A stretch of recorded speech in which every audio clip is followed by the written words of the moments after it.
The mirror of everything. In the beginning, you looked outward, into a world that seemed solid, separate, and often unkind. You sought meaning in others, in achievement, in belief. But at every turn, the mirror followed you, reflecting not what was there, but who you were becoming. The world was never against you, nor entirely for you. It was always with you. A partner in perception, a patient teacher disguised as circumstance. Each joy, each wound, each coincidence, each silence was a syllable in the language of your unfolding. And slowly, almost imperceptibly, you began to turn inward. You met your fears and named them shadow. You met your brilliance and called it the golden self. You began to see that darkness and light were not enemies, but correspondents in a single conversation. The world changed because you changed, or rather, because you finally saw that the world was your own reflection all along. The dance of inner and outer. To see yourself clearly is to see the world clearly. Every judgment, every admiration, every conflict is a reflection of the inner landscape projected outward.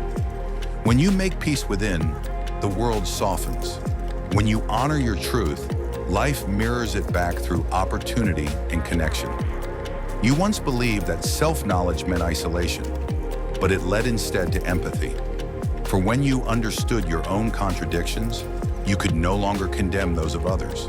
You recognized the shared struggle of being human, to love, to err, to hope, to heal. Empathy became the bridge where separation once stood. This is the quiet revolution, to change perception from reaction to reflection, from fear to awareness, from self-centeredness to self-integration. You become not smaller but more connected, not detached but more present. The mind stops grasping for control and the heart begins to understand. The light behind the eyes, the purpose of this journey was never to escape the world, but to see it whole through the unified lens of consciousness, to realize that the outer world is shaped by the inner world, and that by healing one, you illuminate the other. What you now hold is not doctrine, but awareness, a way of seeing that transforms experience itself.